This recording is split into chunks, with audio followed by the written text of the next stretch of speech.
Justice denied in Sri Lanka. The UN says the government is failing to pursue crimes from the civil war. But Sri Lanka's leaders reject this. So, will the conflict's victims ever find out the truth about what happened? This is Inside Story.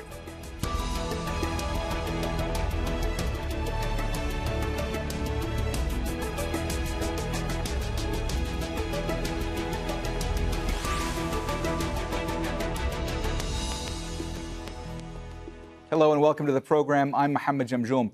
It's been 12 years since Sri Lanka's civil war ended. About 100,000 people died and more than 20,000 disappeared. Government troops and the Tamil separatists they were fighting were both accused of murder and torture, particularly towards the end of the conflict. Since then, the UN says little has been done to find out what happened. Human Rights Chief Michelle Bachelet says victims have been denied justice, and she's accused the government of further eroding human rights. Sri Lanka's leaders reject the accusations. We'll bring in our guests in a moment. First, this report by Bernard Smith. Nearly 12 years after the end of Sri Lanka's civil war, the pain is still raw for those whose sons, daughters and husbands disappeared. This was a protest earlier this month. They want answers, accountability and justice. They're not getting any because the United Nations Human Rights Council says the highest levels of Sri Lanka's government is in denial about past crimes. The space for civil society and independent media, which has grown significantly, is now rapidly shrinking. The independence of the judiciary, the Human Rights Commission of Sri Lanka, the National Police Commission, and other key bodies has been deeply eroded by the recently adopted 20th constitutional amendment. President Gotabaya Rajapaksa was Defence Secretary at the end of the Civil War. His brother, Mahinda, was President. 100,000 people were killed in the 26-year-long war between Tamil separatists and the government. Both sides are accused of crimes including murder and torture.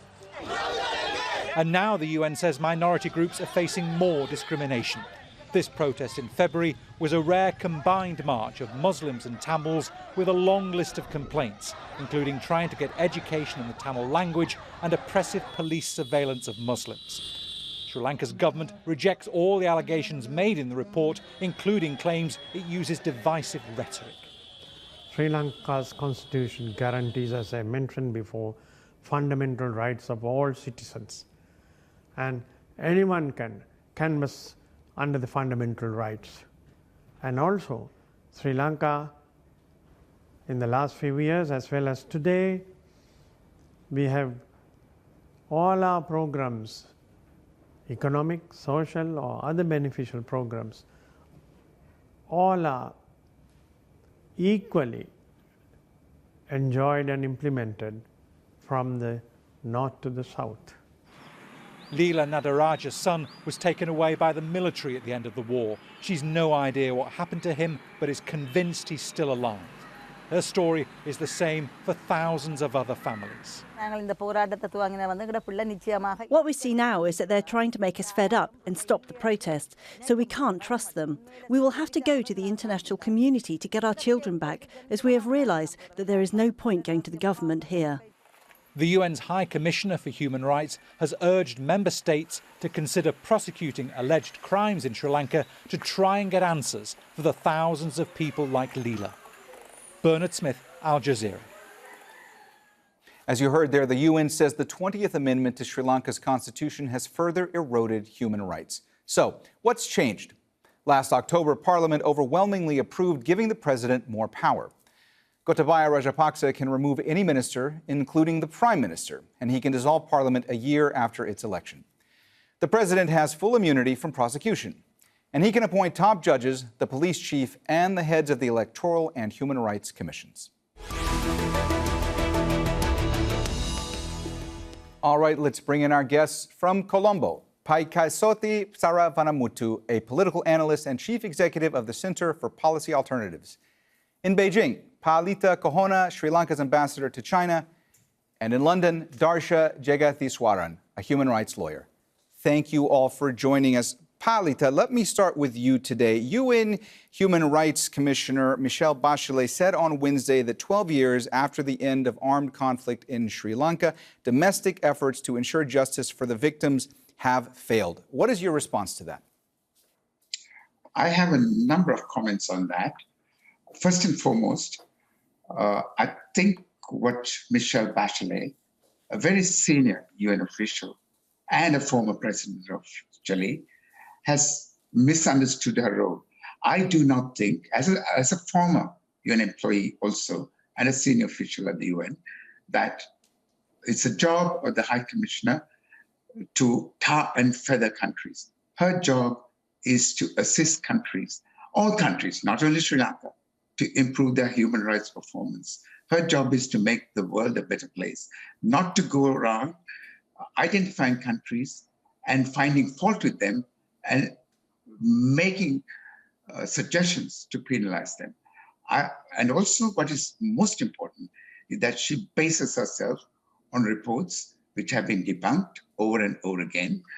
And also she bases herself on allegations, innuendo, and suggestion, which I think is not her role. Her role is to help countries, assist countries to improve their performance, and not only Sri Lanka, but also other countries. And there are many countries around us, including in the West, which need their human rights performance improved. So I have a lot of problems with what she has said. Dharsha, High Commissioner Bachelet also accused Sri Lanka of reneging on promises to ensure justice for thousands of civilians killed in the final stages of the 37-year separatist war that ended in 2009. Do you agree with that assessment? I completely agree. I mean, I think over the past few years, we've seen a really worrying trajectory in Sri Lanka, which I think Michelle Bachelet has pointed to. Signaling, and as she has said, that there is a real recurrence and risk of violence and cycles of violence. And I think this points to the fact that Sri Lanka has still failed to address the root causes of its ethnic conflict. And over the last few years, there's been a real ramping up of militarization, an increase in attacks on human rights defenders, journalists, and victim survivor communities. You know, this past Saturday marked 4 years since Tamil families of the disappeared across the Northeast began protesting, looking for answers and justice around their loved ones who had been disappeared, many of whom had been disappeared during that final phase of the armed conflict. And I think, again, kind of symbolizes the fact that Sri Lanka is a country that has sort of allowed for and encouraged impunity rather than actually dealing with issues in its past and kind of pushing for accountability so that we don't see a recurrence of violence. Paikiasothy, how concerned are you about what's going on currently in Sri Lanka? I mean, do you believe that the country is at a tipping point of sorts? Oh, yes, very definitely. I think that the great danger in Sri Lanka at the present moment is the consolidation of this culture of impunity and increased militarization as far as government and governance is concerned. If nothing's done about it, we are going to be in a pretty bad shape indeed. You know, we have a culture of impunity which has been elevated now almost to the system of governance as far as accountability for these allegations are concerned. I mean, I think what needs to be understood at the end of the day is that we are members of an international community, and being members of an international community means that we have certain obligations and certain responsibilities. We can't cherry pick those that which we are going to fulfill or not, you know. So we are definitely at a tipping point. Palitha, several countries, including the UK, Canada, Germany, they have submitted a draft resolution for consideration by the UNHRC. It expresses concern over what it calls warning signs of a deteriorating human rights situation in Sri Lanka. What do you say to that? I don't think the High Commissioner is well informed. If anybody were to go to Colombo today, I do not know where they will find this deteriorating situation. The communities are very well integrated, intermixed. The vast majority of the Tamil population, whom I assume we are talking about, lives not in the so-called homelands, but amongst the Sinhalese in the south. 54% of them, in fact. And if the situation was deteriorating, they would be fleeing in droves to the north and the east. They're not. The exact opposite is true. They're coming in their thousands. to live in the South because that's where their job opportunities are, and also because the rest of the community welcomes them. I don't think there is a tipping point. In fact, it's a myth that is being propagated by self-serving political entities. I don't think we have reached a tipping point, and it's very unlikely that we will, because the tipping point was there in 2006 to 2008 when the LTTE ruled the North and the East, and they were carrying on a massive campaign of terrorism when children were being recruited for combat purposes, where civilians will be bombed at random. It's not happening anymore. Where is this tipping point? I don't think there is a tipping point. And also this question about thousands of civilians being killed. Has anybody done a count? Where is this count? Where are the graves of these civilians who apparently died or were killed during the last stages of the conflict? Nobody's ever found them. Nobody's found the bones. Where are they? Paikiasothy, let me ask you about this draft resolution that's been submitted to the UNHRC. I mean, do you believe that ultimately it will pass? And if so, what happens next? Well, I think there is a reasonable chance of it passing. What happens next is, I think, entirely up to the member states. As we all know, the Human Rights Council, whatever it does, it can only make recommendations. It can't mandate states to X and Y. And therefore, it is up to the states to decide.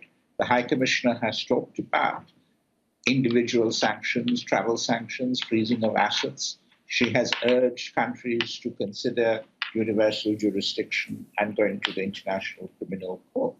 Now, the last one, of course, is highly unlikely in the short term because of the Russian and Chinese veto, and it has to go through the Security Council because Sri Lanka did not sign the Rome Statute.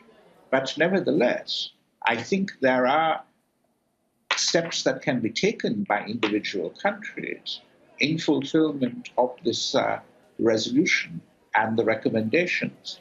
And indeed, I mean, the pressure, I think, needs to be kept on the government of Sri Lanka to meaningfully engage in reconciliation. In 2009, we went into a post-war phase. We're still in that post-war phase. We're not in a post-conflict phase where the roots of conflict are not reproduced and certainly not sustained. Dharsha, based on your observations, is there a chance that we could see a reoccurrence of violence in Sri Lanka? I mean, are you worried about that being a possibility going forward? Definitely. And I think kind of tied into the resolution and sort of the sentiments of communities on the island, recently we saw this humongous march that was jointly between the Tamil and Muslim communities of the Northeast, from an eastern point on the island to a northern point on the island, P2P. And it attracted, some estimates put it at about 50,000 individuals. It kind of talked about the number of issues that these communities are still facing, ranging from forced cremations to increased militarizations to a lack of accountability for these really heinous atrocity crimes that occurred during the end of the war and despite the government's assertions are incredibly well documented both by UN entities as well as international organizations. And so I think there is like a real kind of concern that if there aren't any checks and balances put in place, and if this kind of continues, the sort of Sinhala Buddhist nationalism that in a way underpins this government continues unchecked, that we are going to see kind of a real risk of recurrence of violence. And I think Myanmar, for example, and the recent coup there is an important lesson in how unchecked military power can lead to real problematic breakdowns in the rule of law. Palitha, last year, Sri Lanka pulled out of a 2015 UN resolution calling for accountability for alleged excesses carried out by Sri Lankan troops and reparations for victims. What was the justification for doing so? Two important justifications. One is that some of the commitments made under that resolution were not consistent with the Constitution of Sri Lanka. In fact, there have been suggestions made that those who committed Sri Lanka under that resolution, by co-sponsoring it, should be hauled up before the courts for acting contrary to the Constitution. Secondly, there was a massive sentiment in the country against that resolution. And in a democracy, any government will have to respond to public pressure. The current government was elected with a 2/3 majority. And one of the key planks on which it went to the public, to the electorate, was the resolution of 2015, 30/1. And the electorate expressed itself in no uncertain terms about what it felt. And there we are. We have got two very good reasons for withdrawing from that co-sponsorship. As you know very well, around the world, in democracies, countries have not complied or gone ahead with their commitments to comply with international obligations when confronted by domestic opposition. The United States is a classic example for that. So in the circumstances, there was no option for the government but to withdraw its signature. And then, of course, having said that, has the government not done taken adequate measures to comply with whatever it voluntarily agreed to do? It has. And there are other things that it continues to do. For example, tracing of missing persons. It's not complete. And I don't think anywhere in the world you could trace all the missing persons in a conflict in a space of 10 years. There are people still missing after the Second World War or the Vietnam War. They have not all been traced. So why should little Sri Lanka, a developing country with limited resources, be pushed to the wall and told to account for everybody that went missing? In fact, in the case of some missing persons, they have been discovered living happily in certain Western countries. In fact, recently, an individual was tried before a court of law in Germany, and he was listed as missing. So I think this is all, there's a lot of propaganda involved, a lot of pressure exerted by entities who have a stake in this. And for them, this has become a game now. Who's going to win at the end of the day? Who can put more pressure on not the international community?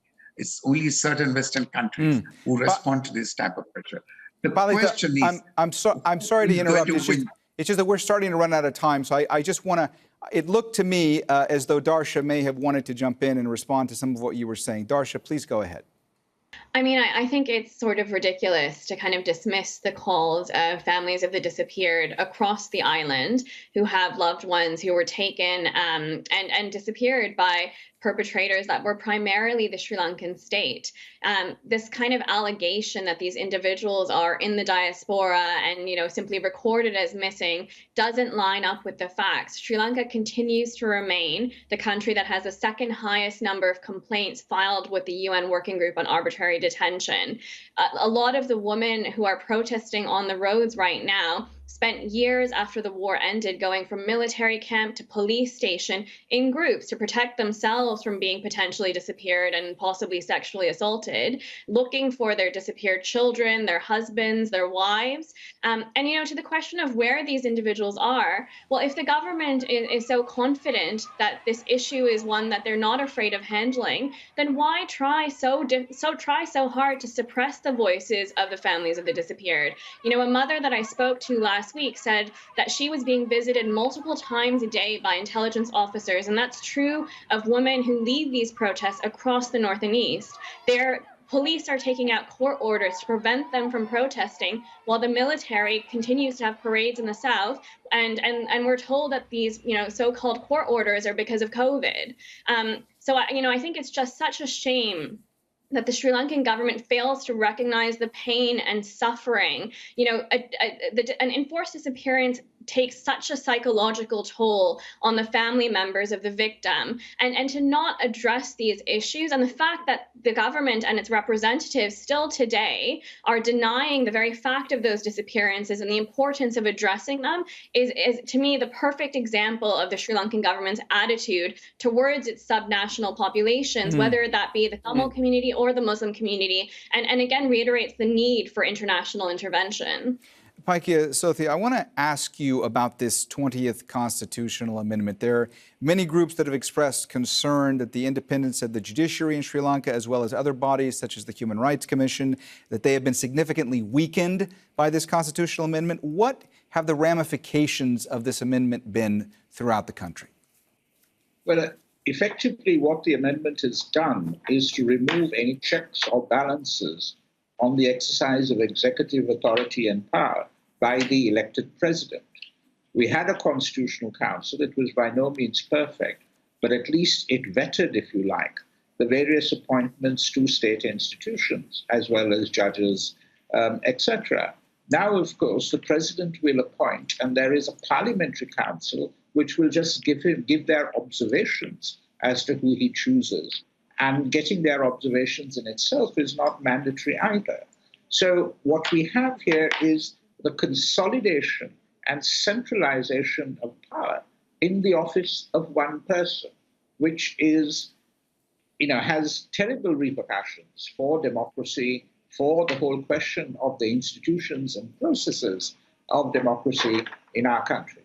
Palitha, let me throw that question to you as well. I mean, what do you say to critics of this 20th constitutional amendment?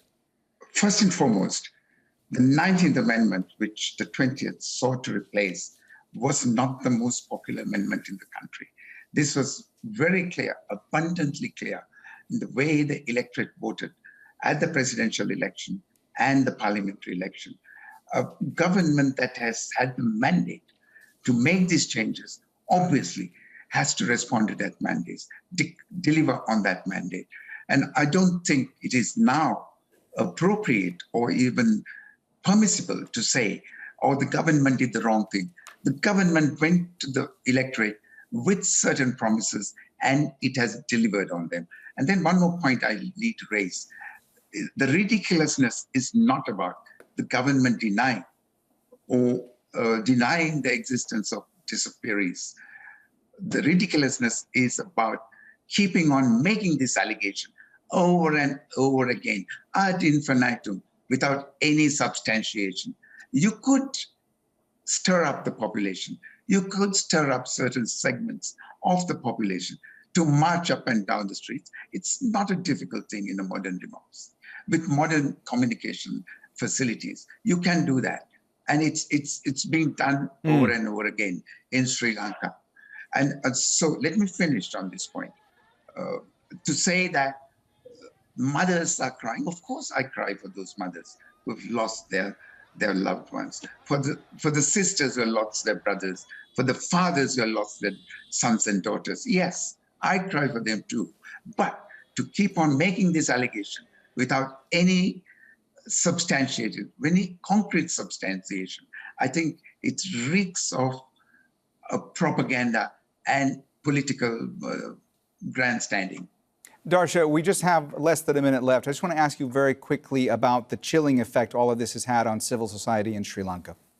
No, I mean, I think it has had an enormous chilling effect on civil society. In fact, the Secretariat of NGOs has now been brought under the Ministry of Defense, which is headed by Kamal Gunaratne, who is himself named in several UN reports as having alleged to have been committed war crimes.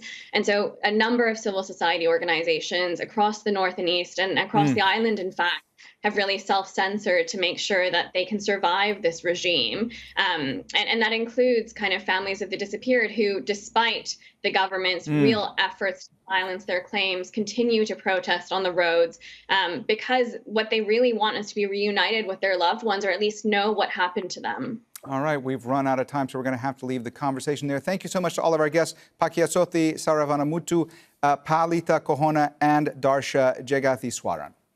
And thank you, too, for watching. You can watch this and our previous programs anytime by visiting our website, aljazeera.com. And for further discussion, go to our Facebook page. That's facebook.com/AJ Inside Story. You can also join the conversation on Twitter. We are at AJ Inside Story. From me, Mohammed Jamjoom, and the whole team here, bye for now.